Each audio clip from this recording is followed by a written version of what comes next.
ایک وسیلہ ایسا جسے شریعت نے وسیلہ بنایا ہی نہیں، شریعت کے اندر اس کا کوئی کانسیپٹ نہیں ہے، شریعت نے کچھ وسیلے بتائے ہیں لیکن ایک انسان اپنے سے اس کو واسطہ بنا لیتا ہے۔ یا اللہ تجھے فلانے کی عزت کا واسطہ، یہ کہاں سے آ گئے؟ تجھے حضرت فاطمہ کی چادر کا واسطہ، تجھے اللہ کے نبی کے امامے کا واسطہ، کہاں سے لے کے آیا؟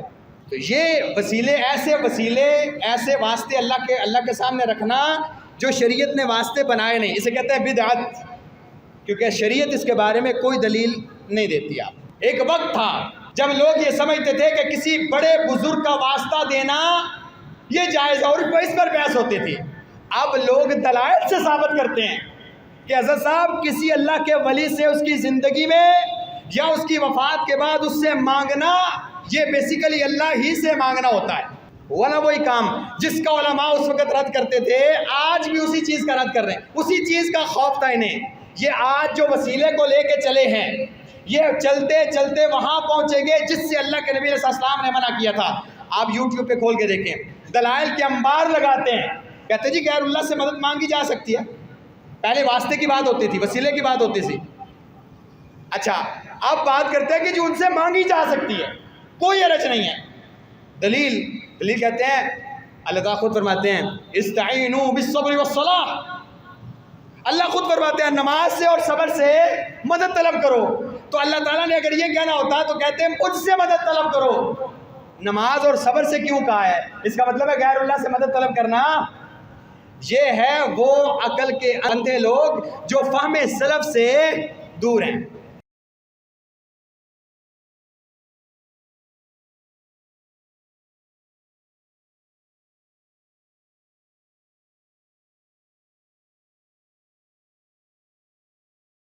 سامعین محترم، ہماری آج کی نشست جہاں ہمارے تسلسل کا حصہ ہے، وہیں پہ گزشتہ گفتگو کا بقیہ اور تکملہ ہے۔ ایک انتہائی اہم مسئلہ جو انتہائی سادہ، عام فہم اور آسان الفاظ کے ساتھ اللہ نے امت کے لیے بیان کیا، لیکن امت کے اندر موجود لا علمی، دین سے دوری، قرآن سے لا تعلقی، فہم سلف سے ناآشنا ہونا اور فہم سلف کو چھوڑ دینا، ان ساری بیماریوں کی وجہ سے وہ مسئلہ اتنا زیادہ معاشرے کے اندر تناؤ اختیار کر گیا کہ لوگوں کے درمیان اس کا فہم یا اس کی سمجھ وہ انتہائی کم اور سطحی رہ گئی۔ اس مسئلے کو نہ سمجھنے کی وجہ سے کئی لوگ غلو کا شکار ہوئے، اور اللہ معاف کرے اتنا غلو کیا گیا کہ اس فہم کو جو سلف کے فہم کے خلاف ہے، امت کے اندر اس فہم کو سمجھانے کے لیے باقاعدہ قرآن سے، احادیث سے اور عقل سے دلائل لیے گئے۔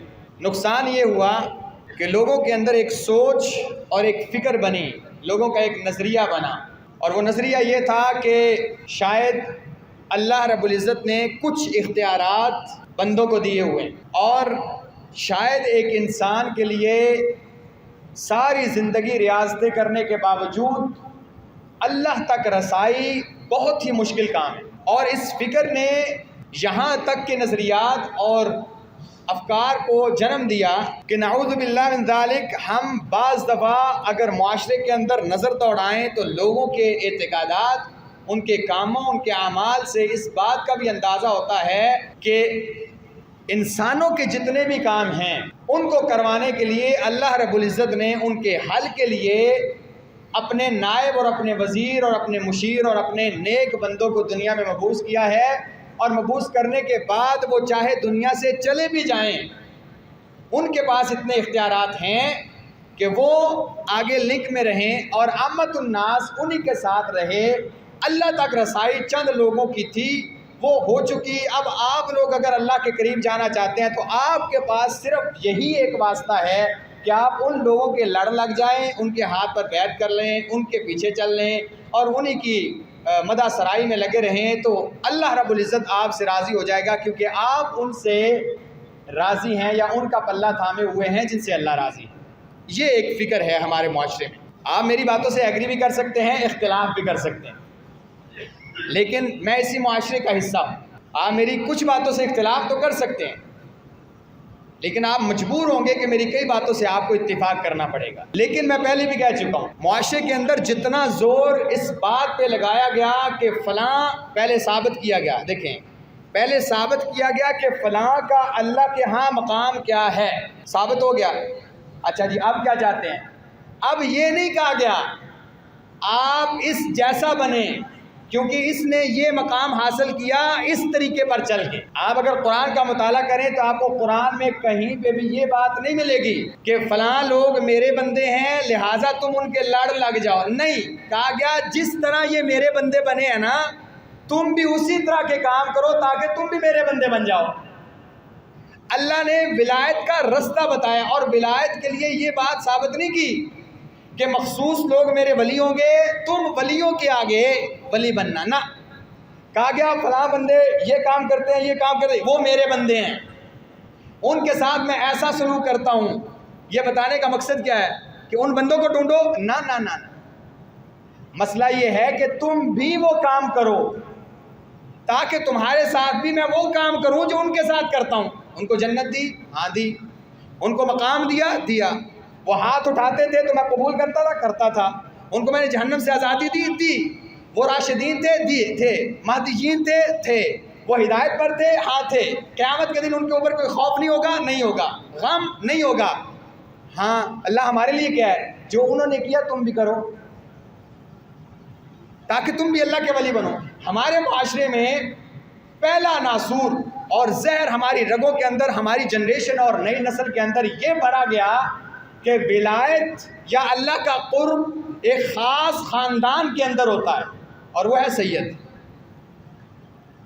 بس عزیز صاحب، کبھی سید خاندان کے اندر صرف ولایت ہوتی نا تو بلال کبھی زمین پر چلتا اور جنت میں اس کے قدموں کی آہٹ آتی ہو ہی نہیں سکتا۔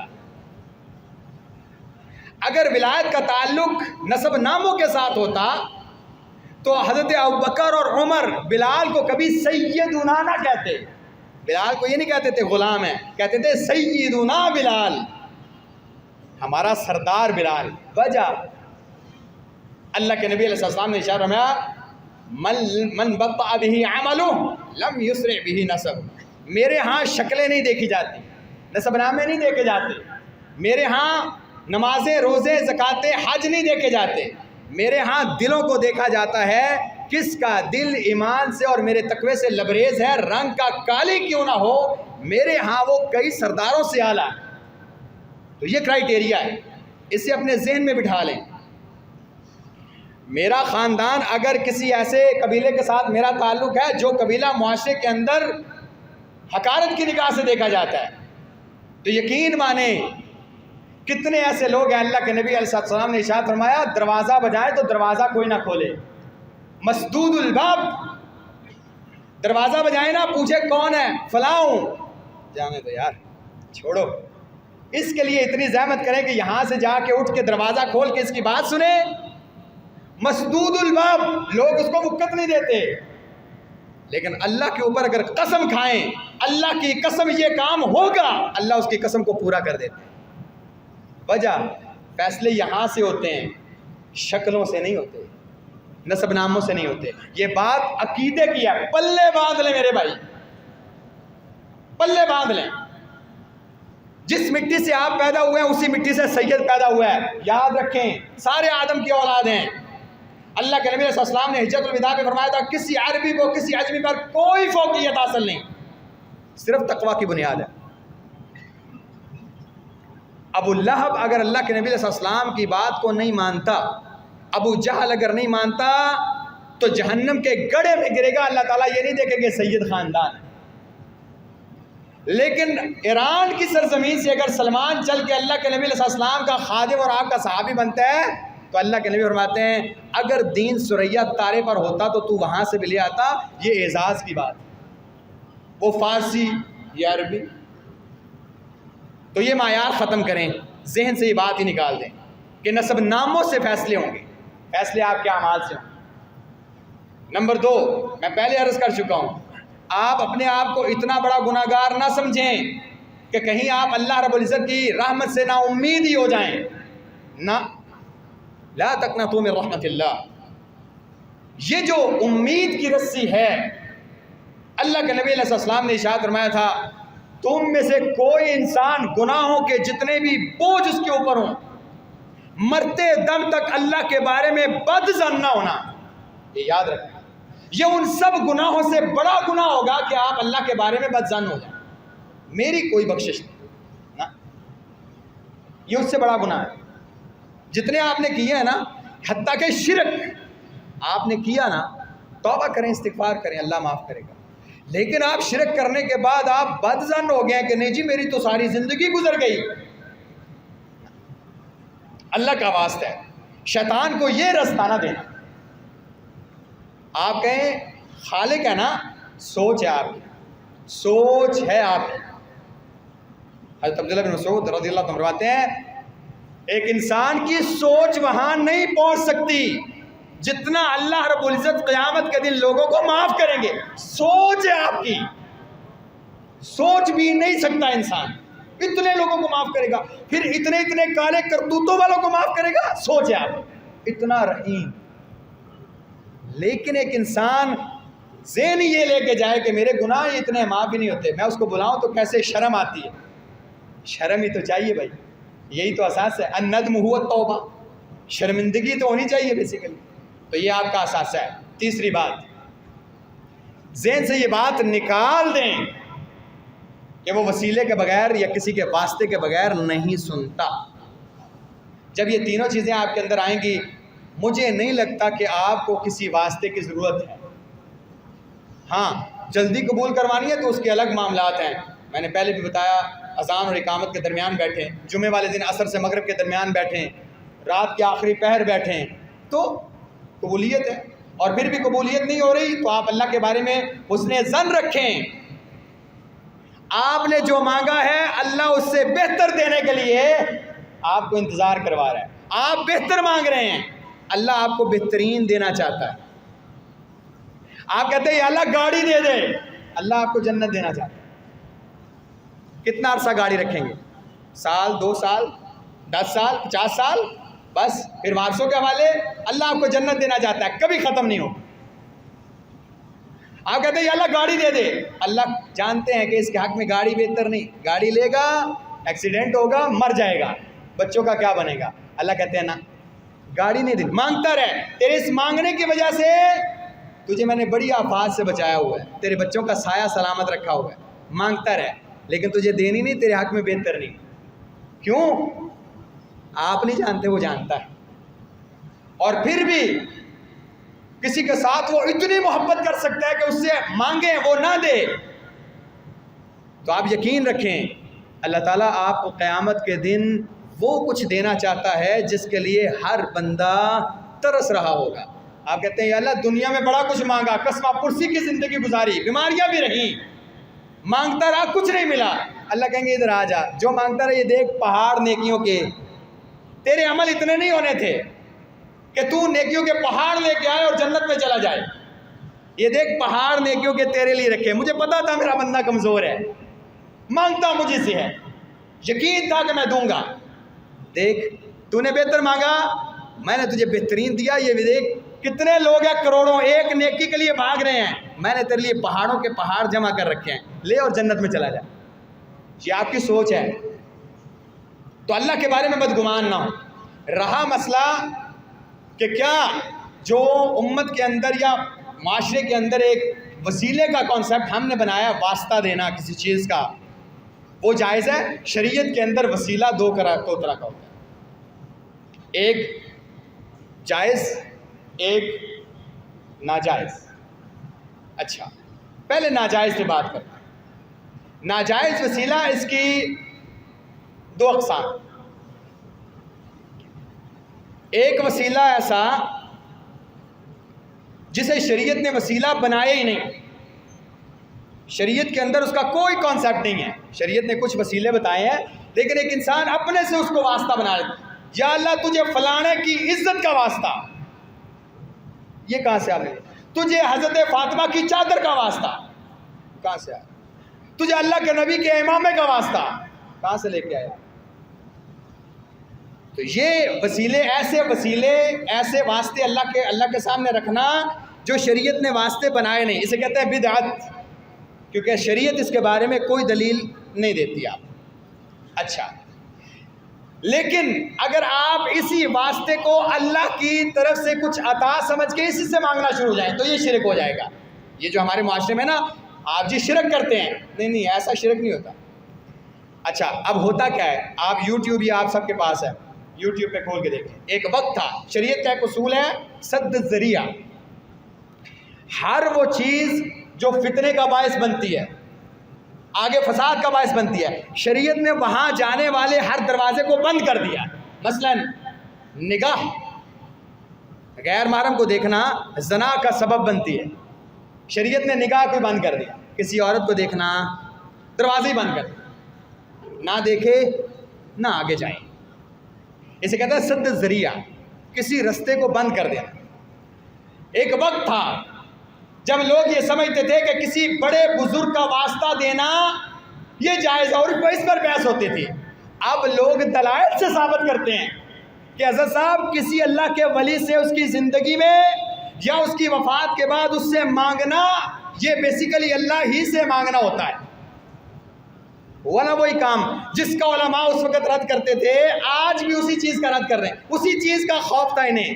یہ آج جو وسیلے کو لے کے چلے ہیں، یہ چلتے چلتے وہاں پہنچیں گے جس سے اللہ کے نبی علیہ السلام نے منع کیا تھا۔ آپ یوٹیوب پہ کھول کے دیکھیں، دلائل کے انبار لگاتے ہیں، کہتے جی غیر اللہ سے مدد مانگی جا سکتی ہے۔ پہلے واسطے کی بات ہوتی تھی، وسیلے کی بات ہوتی تھی۔ اچھا، اب بات کرتے ہیں کہ جو ان سے مانگی جا سکتی ہے، کوئی حرج نہیں ہے۔ دلیل کہتے ہیں، اللہ تعالیٰ خود فرماتے ہیں استعینوا بالصبر والصلاۃ، اللہ خود فرماتے ہیں نماز سے اور صبر سے مدد طلب کرو۔ تو اللہ تعالیٰ نے اگر یہ کہنا ہوتا تو کہتے ہیں مجھ سے مدد طلب کرو، نماز اور صبر سے کیوں کہا ہے؟ اس کا مطلب ہے غیر اللہ سے مدد طلب کرنا یہ ہے وہ عقل کے اندھے لوگ جو فہم سلف سے دور ہیں۔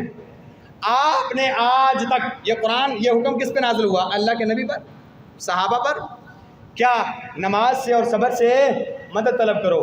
آپ ایک حدیث، ایک واقعہ، اللہ کے نبی صلی اللہ علیہ وسلم یا صحابہ میں سے ایک دعا جو انہوں نے کہا یا نماز میری مدد کر دے، یا صبر میری مدد کر دے، یا ان لوگوں سے جو یہ دلیل بناتے ہیں، انہیں کہے کہ کبھی صبر کو پکارا کرو، یا صبر میری فلاں مشکل حل کر دے، ہاں تو غیر اللہ ہے نا، تو پکارے۔ صحابہ نے یہ فہم نہیں لیا، لیکن انہوں نے کیا دلیل لی؟ اللہ نے خود فرمایا فلاں سے مدد لے لو، تو فرماتے ہیں کہ میرے سے مدد مانگنی ہے، تو صبر اور نماز کا ذکر کیوں کیا؟ دیکھا، میں نے کہا نا، اب اللہ رب العزت کے علاوہ غیر اللہ کو ثابت کرنے کے لیے دلائل بھی قرآن سے۔ اسے کہتے ہیں واسطہ اور وسیلہ۔ جب آپ، اچھا پھر ایک اور بات مجھے یہ بتائیں، اگر کسی کی عظمت یا شرف یا مقام کا ہی واسطہ دینا ہوتا، کائنات کے اندر اللہ کے بعد سب سے بلند ترین ذات کون سی ہے؟ وہ اللہ کے نبی علیہ السلام کی۔ مجھے بتائیں ان لوگوں نے اللہ کے نبی کی ذات پر اکتفا کیا ہے؟ نہیں۔ حضرت علی پر اکتفا کیا ہے؟ نہیں۔ طلحہ اور زبیر پر اکتفا کیا ہے؟ نہیں۔ اشرف مبشرہ صحابہ پر اکتفا کیا؟ نہیں۔ وہ نسل در نسل چلتے چلتے چلتے آج تلک یہاں تک ہر ایک کی دکانداری بن گئی کہ نسب ناموں سے چلتے ہیں، یہ آگے ٹرانسفر ہوتا ہے معاملہ، اور اللہ کے نبی صلی اللہ علیہ وسلم کی ذات تو دور رہ گئی۔ اس کے بعد کئی صدیوں کے بعد کئی ایسی ذاتیں نکلی جن کے وسیلے دینا شروع ہو گئے، اللہ کے نبی کی ذات کہاں گئی؟ اگر عظمت اور مقام ہی آپ کا معیار ہے تو اللہ کے نبی کی ذات کہاں؟ لیکن وہاں اکتفا نہیں کیا، وجہ دکانداری ہے بھائی جان، اور اس پہ بات کر لیں تو آپ گستاخ ٹھہرے۔ میں بڑی قدر کی نگاہ سے دیکھتا ہوں پیر نصیر الدین نصیر شاہ صاحب کو، اختلافات اپنی جگہ پہ، لیکن آپ جانتے ہیں بات دکانداری کس لیے کر رہا ہوں کہ ان کے اندر بھی لوگ اگر یہ بات کریں نا تو یہ لوگ کیا کرتے ہیں، پیر صاحب کیا آپ کچھ خطبات کو سنیں، میں اس بندے کی ہمت کی داد دیتا ہوں، وہ بندہ اتنی بڑی گدی کا مالک ہونے کے باوجود وہ بندہ گدی پہ بیٹھ کے کہتا تھا اور بھائی جان ہم کچھ نہیں کر سکتے، اللہ سے مانگو، ہم سے کیا لینے آتے ہو، اللہ سب کچھ کرتا ہے، ہم تو خود جب پریشان ہوتے ہیں تو اللہ کو پکارتے ہیں۔ جانتے ہیں اس کا نتیجہ کیا نکلا؟ اس کا نتیجہ نکلا، میں نے پچھلے دنوں ایک مجلس سنی، پروگرام ہو رہا تھا، کوئی محفل تھی، اس محفل کے اندر کسی نے پیر صاحب، اور یہ نصیر الدین نصیر شاہ صاحب شاعر بھی تھے، ان کا لکھا ہوا کلام کوئی بندہ نعت خواں پڑھ رہا تھا، پیچھے سے ایک پیر صاحب بولے، میں نے کہا بند کرو بند کرو، یہ نصیر الدین نصیر شاہ یہ بد عقیدہ اور بابی ہو گیا تھا، اس کے آخری عقائد بالکل بابیوں والے تھے، میں کسی کو بھی اجازت نہیں دوں گا کہ اس کا کلام یہاں پہ پڑھیں۔ بتاؤ حضرت صاحب، دکانداریاں بند ہوتی ہیں جب آپ لوگوں کو اللہ کی طرف جوڑیں گے، آپ کو کون دے کے جائے گا؟ آپ کو کون پوچھے گا؟ یہاں پہ لوگ کہتے ہیں حضرت صاحب دم کروانا ہے، آپ مجھے دم سکھا دیں۔ اللہ کے نبی علیہ السلام کی زبان سے مبارک زبان دنیا میں کوئی نہیں، لیکن اللہ کے نبی علیہ السلام کے پاس صحابہ آتے، آپ انہیں دم سکھاتے، یہ دم خود کرو۔ لیکن یہاں پہ پیر صاحب کہنا، پیر صاحب دم کیا کرنا ہے؟ وہ کہتا ہے دم تو سکھا دوں گا، پیر صاحب کی زبان کہاں سے لاؤ گے؟ یہاں آؤ میرے سے دم کرواؤ۔ دکانداریاں بند ہوتی ہیں حضرت۔ تو مسئلہ یہ نہیں ہے کہ غلوب یا اللہ کا مقام یا ایک ولی اللہ کا مقام، دکانداریاں بند ہو جاتی۔ جب آپ اللہ کے ساتھ جڑ گئے، اللہ کے ساتھ آپ کا عقیدہ ہو گیا، واسطے اور ولایتیں ختم ہو گئیں، دکانداروں پہ کون جائے گا؟ اور مجھے یہ بتائیں کہ آپ کا کون سا کام ہے جو اللہ نہیں کرتے؟ آپ اس کے بندے نہیں ہیں۔ ہاں، اس لیے وہ وسیلہ جو وسیلہ نہیں ہے، اگر آپ اس کو وسیلے کے طور پر لیتے ہیں تو بدعت ہے، لیکن اگر آپ اسی وسیلے سے مانگنا شروع کر دیتے ہیں، آپ دیکھیں یوٹیوب پہ قبروں پہ جا کے خود کہتے ہیں آپ ہی سے یہ حاجت لینی ہے، آپ ہی مدد کریں۔ میں اس بات کی طرف بھی نہیں آتا۔ ایک چھوٹا سا سوال کرتا ہوں، ایک لمحے کے لیے مان لیں، میں فرض بھی نہیں کرتا، نقل کفر نہ باشد، مان لیں کہ اللہ کے علاوہ بھی کوئی مدد کرنے پر قادر ہے، اللہ کے نبی بھی مدد کرتے ہیں، اولادیں بھی دیتے ہیں، شفا بھی دیتے ہیں، غم پریشانیاں دور بھی کرتے ہیں، سارا کچھ وہی جو اللہ رب العزت کرتے ہیں وہ اللہ تعالیٰ نے اپنے بندوں کو دیا، اللہ کے نبی کو، پیر عبد القادر جیلانی کو۔ مجھے یہ بتائیں، اگرچہ یہ کرنے پر قادر، آپ کو اللہ رب العزت نے پکارنے کا کس کو کہا ہے؟ قرآن یا حدیث میں اپنے بندے کو جب بھی پریشانی آئے، مشکل آئے، کیا کہا؟ کس کو پکارنا ہے؟ وہ اللہ کے نبی کو بھیجے مدد کے لیے، وہ علی کو بھیجے، وہ عبد القادر جیلانی کو بھیجے، وہ فرشتے کو بھیجے، وہ کرے، اس کا حکم ہوگا۔ ایک بندے کی مشکل اللہ حل نہیں کرنا چاہتے، وہ جاتا ہے پیر صاحب میری یہ مشکل حل کرو۔ مجھے یہ بتائیں، کیا آپ کا عقیدہ یہ گوارا کرتا ہے کہ وہ پیر یہ جرت کرے اللہ مجھے نہیں پتا، تو نہیں کرنا چاہتا، میں چاہتا ہوں اس کی مشکل کو حل کر، اور اللہ مجبور ہے، نعوذ باللہ؟ ہاں، یہ عقائد پائے جاتے ہیں کہ ایک آیا تھا، اس نے کہا مجھے بیٹا چاہیے، پیر صاحب نے کہا ہو جائے گا، واپس آیا، اس نے کہا بیٹی ہوئی ہے، نے کہا ہو ہی نہیں سکتا، تمہیں غلط فہمی ہوئی ہے۔ چکرنا کیا قصہ مختصر، حضرت یہ کیسے؟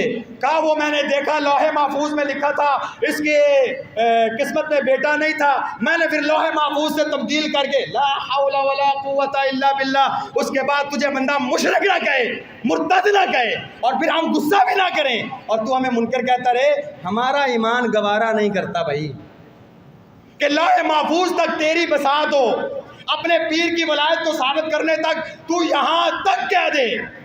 آپ جانتے ہیں، آپ نے یہاں پہ سنا ہوگا، میری باتوں کو آپ یوٹیوب سے سرچ کر لیجئے گا، آپ جانتے ہیں پیر عبد القادر جیلانی رحمہ اللہ، ان کا جوتا ہمارے سر کی پگڑی، ان کے جوتے کی خاک میری آنکھوں کا سرما، اتنا نیک انسان۔ کہتے ہیں آپ جانتے ہیں پیر صاحب کو دستگیر کیوں کہتے ہیں؟ آپ نے سنا ہوگا، لیکن جنہوں نے نہیں سنا میں آپ کو سناتا ہوں، آپ پھر کہیے گا کہ مشرک کہنا جائز ہے کہ نہیں جائز؟ کہتے ہیں اللہ رب العزت نے جب ساتوں آسمان بنا دیے نا، تو پیر صاحب کو بلوایا، ان کی روح کو لیا اور کہا آؤ تمہیں میں دکھاؤں میں نے ساتوں آسمان بنائے۔ تو پیر صاحب کو پہلا آسمان پیر صاحب نے پاس کر دیا، اللہ نے دوسرا آسمان پیر صاحب نے پاس کر دیا، تیسرا آسمان، چوتھا آسمان، چھٹے آسمان سے اللہ رب العزت کا، نعوذ باللہ، نقل کفر نہ باشد، میں کلام نقل کر رہا ہوں، میرا عقیدہ نہیں ہے، چھٹے آسمان سے اللہ رب العزت کا پاؤں پھسل گیا اور پیر صاحب نے ہاتھ بڑھا کے اللہ کا ہاتھ تھاما اور اوپر کھینچ لیا، تب سے پیر صاحب کو دستگیر کہتے ہیں، لا حول ولا قوت الا باللہ۔ یہ ثابت کرنے کے بعد وجہ کہ تم لوگ اللہ کے قریب نہ جانا، جو کروانا ہے اس سے مانگو، دے گا۔ ایک انسان جب پکارتا ہے پیر صاحب کو، اللہ کی قسم، اور ان کا عقیدہ سنیں معاشرے کے اندر جو رائج ہے، اللہ کی قسم ایک انسان جب کسی بھی پیر صاحب کو پکارتا ہے، اس کی بات ابھی ختم نہیں ہوتی، پیر صاحب بتاتے ہیں خود اس کی مدد کے لیے تشریف لاتے ہیں۔ مجھے یہ بتائیں یہ سارے کام کس میں تھے؟ یہ تو اللہ کی صفات ہے جو آپ مخلوق میں شامل کرتے ہیں۔ مجھے یہ بتائیں اللہ اور بندے میں فرق کیا رکھا آپ کہتے ہیں اچھا ایک دلیل یہ ہے، دیکھیں جی ان کے علماء بڑے بڑے بیٹھے ہوتے ہیں، دیکھیں جی اللہ کی صفات اللہ کے ساتھ خاص ہے، ہم یہ صفات یعنی کسی کو اولاد دینا، مدد کرنا، شفا دینا، ہم کہتے ہیں یہ اللہ نے ان کو عطا کی تو یہ اللہ جیسی نہیں ہے، یہ ہے مخلوقی، لیکن اللہ کی عطا کرتے ہوئے صفات سے یا اللہ کی عطا کرتے ہوئے طاقت سے یہ بندوں کو دیتے ہیں۔ دلیل، فلاں کو اللہ نے یہ طاقت دی کہ وہ فلاں کو شفا دے سکتا ہے اور بندہ اس کو پکار سکتا ہے۔ دلیل، اللہ کے نبی علیہ السلام کے پاس جو یہودی مسلمان ہوئے، اللہ تعالیٰ فرماتے ہیں یہ لوگ انہوں نے اپنے احبار اور رہبان کو رب بنا رکھا تھا۔ عدی بن حاتم کہتے ہیں یا رسول اللہ ہم تو ان کی عبادت نہیں کرتے تھے، اللہ فرماتے ہیں رب بنایا ہوا تھا۔ اللہ کے نبی صلی اللہ علیہ وسلم فرمایا ان کا حلال تمہارے لیے حرام حلال تھا؟ جی۔ ان کا حرام کہنا تمہارے لیے حرام تھا؟ کہا جی۔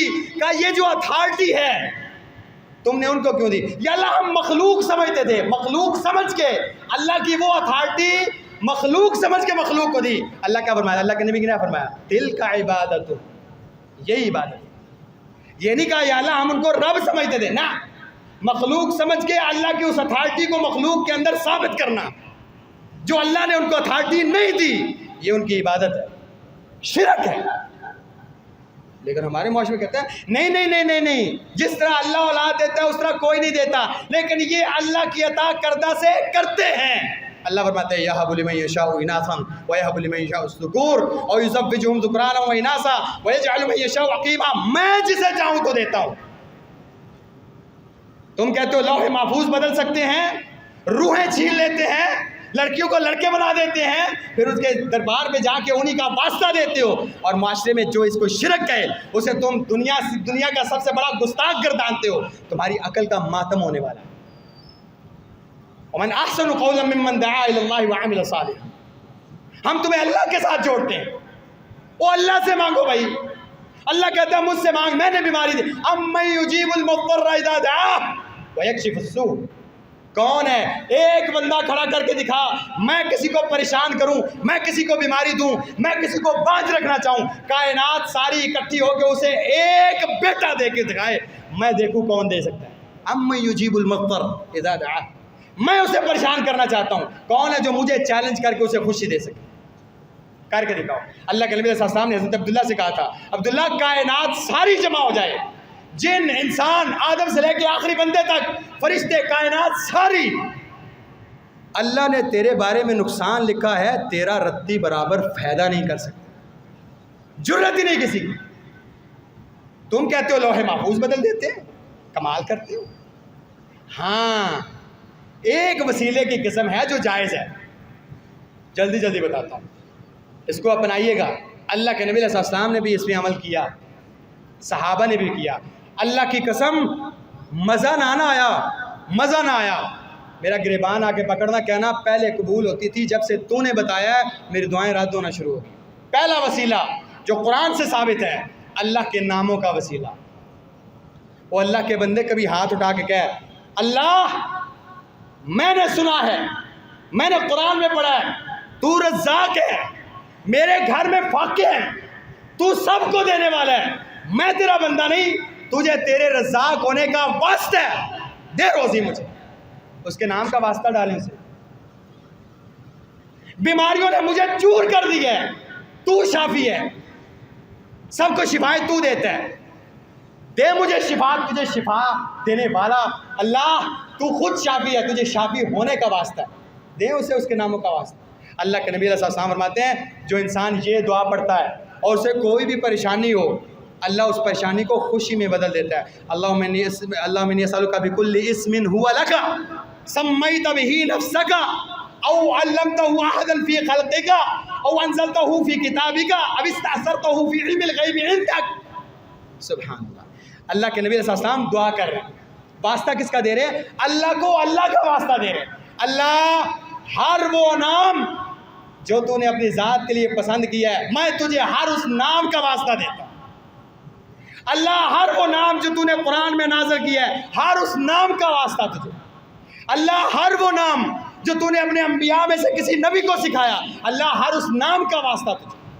اللہ ہر وہ نام جو ابھی تک تیرے پاس ہے تو نے کسی کو سکھائے نہیں اس کا بھی واسطہ. میری پریشانیاں دور کر, میری پریشانیوں کو خوشیوں میں بدل. سبحان اللہ. اللہ کے نبی علیہ السلام نے ایک بندے کو دیکھا, وہ دعا کر رہا ہے اللہم انی اسألک بأنک انت اللہ لا الہ الا انت الاحد. اللہ میں تجھے واسطہ دیتا ہوں تو اکیلا ہے, وہ میرا الہ ہے, میں بندہ ہوں تیرا, فقیر حقیر ناک رگڑ کے تجھ سے تیرے سامنے سوال کرتا ہوں. تو الہ ہے, میں تیرا بندہ ہوں, عبادت بھی تیری کروں, پھر لوگوں کے در پہ بھی جاؤں. دو کام نہیں ہوتے. تجھے الہ مانا ہے تجھ سے ہی مانگتا ہوں. اللہ کے نبی فرماتے ہیں دعا کس نے کی؟ اس نے اللہ سے اسم اعظم سے سوال کیا ہے, اور اسم اعظم سے جب مانگا جائے جو مانگا جائے اللہ دے دیتے. اس سے اس کے ناموں کا سوال تو کر بھائی, جو تیری پرابلم ہے وہ رکھ. تو سے بیمار ہے, کہا اللہ تو شفا دینے والا ہے, تجھے شافی ہونے کا واسطہ ہے, دے شفا. رزاق ہے اللہ, تو غنی ہے میں فقیر ہوں. کائنات کے اندر جتنے غنی ہیں سارے تیرے سے لے کے غنی ہوئے, مجھے بھی غنی کر. تجھے تیرے غنی ہونے کا واسطہ ہے, کر غنی مجھے دے واسطے اس طرح کے. اللہ خوش ہو مجھے میرے ہی ناموں کے واسطے دیتا ہے. اتنا پکا ایمان. مجھے میرے سے مخاطب وہ کہتا ہے اللہ میں تجھ سے تیری پناہ مانگتا ہوں, تیرے غضب سے تو ہی پناہ دے سکے. اللہ مجھے اپنی پناہ میں لے لے. ہاں اس سے پیارا وسیلہ ہے سبحان اللہ. اور ماننے کی بات ہے, نہ مانو. آپ کو لگتا ہے کہ نہیں اس سے بڑا وسیلہ فلانا ہے, سوچ آپ. دوسرا نیک عمل کا وسیلہ. اللہ کے نبی علیہ السلام نے ارشاد فرمایا 3 بندے تھے وہ غار والے, غار میں پھنس گئے. آپ نے بڑی, اب تو کتابوں سے ایسی کہانیاں بھی نکال دی گئی جو سبق آموز تھی. ان تینوں نے کیا کیا؟ نیک اعمال کا. اللہ, ایک نے کہا یا اللہ میں اس وقت تک بچوں کو دودھ نہیں دیتا جب تک میں والدین کو نہیں دے لیتا. یا اللہ ایک دفعہ مجھے زنا کا موقع ملا تھا, میں نے زنا نہیں کیا تھا. ہاں نیک اعمال پیش کیے. اللہ تعالیٰ قرآن میں فرماتے ہیں نیک لوگوں کی باتیں کرتے ہوئے ربنا اننا سمعنا منادیا ینادی للایمان ان آمنوا بربکم فآمنا فاغفر لنا ذنوبنا. نیک لوگ کیا کہتے ہیں؟ اللہ ہم نے سنا کہ قرآن پر ایمان لاؤ, اللہ ایک ہے, اللہ کو مانو, رسول اللہ کو اللہ کا رسول مانو. اللہ ہم نے مان لیا. اب میں کون ہوں؟ مسلمان. اللہ میں مسجد آیا ہوں, یہاں آ کے یہ جو میں نے زمین پر سر رکھ کے پیٹھ کو اونچا کیا ہے تیرے سامنے, تیری وجہ سے. دکان بند کی ہے نا؟ ہاں کی ہے. اس وقت گاہکی کا ٹائم ہے نا؟ جی گاہکی کا ٹائم. میں نے یہ سارے کام چھوڑے ہیں تیری وجہ سے تاکہ تو راضی ہو جائے. یہ جو خسارہ ہو رہا نا پیچھے, اللہ میرا یہ کام اگر تجھے پسند ہے تو میری فلانی حاجت پوری کر. نیک عمل کا وسیلہ دو بھائی. کچھ کام اپنے اور اللہ کے درمیان خاص رکھیں, ان کا وسیلہ دیا کریں, ان کا وسیلہ دیا کریں اللہ کو. یا اللہ میں فلاں کام کرتا ہوں تیری وجہ سے. چھوڑے کوئی کام نہیں ہے نا, کلمہ پڑھتے ہیں نا کہ یا اللہ لا الہ الا اللہ محمد رسول اللہ. دنیا کے اندر عیسائی بھی, یہودی بھی, سکھ بھی, مجوسی بھی, ہندو بھی, پتہ نہیں کتنے مذاہب, اللہ میں دیکھ تیرا کلمہ پڑھتا ہوں. تو جب میں مسلمان ہوں تو حاجتیں تو ہی پوری کرنی ہے. میرے مسلمان ہونے کا تجھے واسطہ ہے, اللہ میرا یہ عمل قبول کر, میری فلانی حاجت پوری کر. لوگ پتھروں کے سامنے جاتے ہیں, ان کی حاجتیں پوری ہو جاتی ہیں, ان کی بھی تو ہی کرتا ہے. میں تو مانتا بھی تجھے ہوں, میری کیا پوری کرنی؟ دے واسطہ نیک اعمال کا. اور آخری بات, کسی نیک انسان سے دعا کروانا. اور یہاں پہ تعلق ہے شفاعت کا, اس کا تعلق انشاءاللہ اگلی نشست کے ساتھ ہے. یہ جو سفارش والا معاملہ ہم نے ڈھونڈا ہوا ہے نا, سفارش کریں گے کس کی کون کب سفارش کرے گا اور کس انسان سے دعا کروانا جائز ہے، اللہ کب کس کی دعاؤں کو قبول کرتا ہے، اور کیا وفات کے بعد کسی کی قبر پر جا کے اس سے سفارش کروانا جائز ہے، یہ انشاءاللہ اگلی نشست میں ذکر کریں گے۔ اقول قولی ھذا واستغفر لی ولکم وسائر المسلمین من کل ذنب فاستغفروہ انہ غفور رحیم۔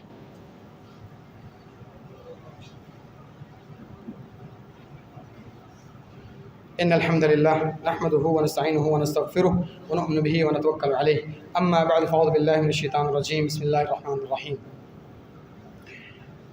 دیکھیں جی، 12 ربیع الاول کی عید میلاد میں کہنا جائز ہے۔ ایک سوال، اسلام میں 2 عیدیں ہیں بڑی چھوٹی، پر مسلمانوں کو جمعہ کے دن کا عید قرار دیا گیا، تو گویا عیدیں 2 ہی ہیں کہ جمعہ کو عید 12 ربیع الاول کی عید میلاد کہنا کیا حرج ہے؟ رہنمائی فرما دیں۔ آپ کی ولادت کی خوشی میں دیگیں پکانا اور غریب لوگوں کو کھانا کھلانا جائز ہے؟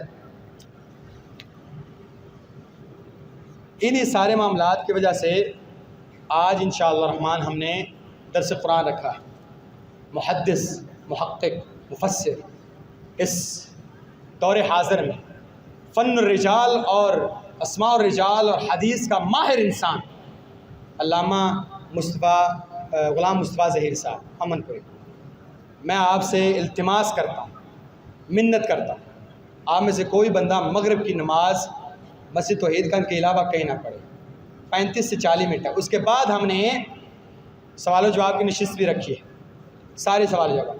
آج کل جو یہ میلاد کے نام پہ مجالس ہو رہی ہیں، سارے شریک ہو رہے ہیں، لیکن آپ جو قرآن کے مجالس ہیں دیکھیں گے ان میں حاضری کتنی ہے، اور وہاں دیکھ لیجیے گا حاضری، روٹی تو ہم بھی دیتے ہیں، چاول ہم بھی دیتے ہیں، لیکن بات یہ ہے کہ یہاں پہ قرآن و سنت کی بات ہوگی، آپ کے سوالات کے جواب بھی ہوں گے۔ چھوٹی سی بات کروں گا، 2 عیدیں ہیں تو تیسری عید اگر جمعے کو کہا گیا تو شریعت نے کہا ہے نا بھائی، میلاد النبی کو تو آپ عید کہہ رہے ہیں نا، اس کو تو شریعت نے کہا ہے، تو کیا آپ شریعت کے اوپر تان کر رہے ہیں کہ جی 2 عیدیں تھیں تو اللہ کے نبی نے تیسری عید کیوں کہی؟ اگر اللہ کے نبی نے تیسری عید کہی ہے تو ہم چوتھی بھی کہہ لیں گے، وہ تو شارع ہیں، وہ تو اللہ کے نبی ہیں، آپ کون ہیں؟ اللہ کے نبی نے کہا تیسری عید ہے، آپ کون ہیں؟ آپ کا مقام کیا ہے؟ وہ اللہ کے نبی نے کہا تو ٹھیک ہے۔ لہٰذا آپ کو پتہ ہے جس طرح یہ وسیلے کا معاملہ خراب ہوا نا، اسی طرح فلیفرحوا کا خراب ہوا کہ اللہ نے تم پر نعمت کی تو اس دن خوشی مناؤ۔ جانتے ہیں وہ نعمت کیا ہے؟ اللہ کا واسطہ ہے، اسی لیے میں کہتا ہوں فہم سلف پہ جائیں۔ تمام اسلاف اس سے مراد دین اور اسلام لیتے ہیں کہ تمہیں دین اور اسلام دے دیا، خوشی مناؤ، یعنی شکر کرو اللہ تعالیٰ نے تمہیں دین دے دیا، زندگی گزارنے کا ڈھنگ آ گیا۔ یہ تو دیکھو جا کے گائے کے پچھواڑے سے پانی پی رہے ہوتے ہیں لوگ صبح اٹھ کے، تمہیں دین دے دیا، خوش ہو جاؤ، صبح وضو کرتے ہو اللہ کے سامنے جھکتے ہو۔ یہ تو ایسے لوگ جن کو اللہ نے دین نہیں دیا، اسلام نہیں دیا، توفیق نہیں دی، دیکھو جا کے گائے کا پیشاب پی رہے ہوتے ہیں، اس کے گوبر کو برکت کے لیے کھا رہے ہوتے ہیں، مر جاتے ہیں، زندہ درگور کر دیے جاتے ہیں، جلا دیے جاتے ہیں۔ خوشی ہے کہ نہیں؟ الحمدللہ اللہ نے اسلام دیا، پھر اس پر عمل کرو، شکر مناؤ، یہ ہے فلیفرحوا۔ اس کو غلط طریقے پر اناؤنس کیا گیا۔ بہرحال کچھ چیزیں انشاءاللہ ذکر کریں گے۔ اللہ تعالیٰ ہم سب کے گناہوں کو معاف فرما، ہم سب کے نیک اعمال قبول فرما۔ ربنا تقبل منا انک انت السمیع العلیم وتب علینا انک انت التواب الرحیم۔ وصلی اللہ تعالیٰ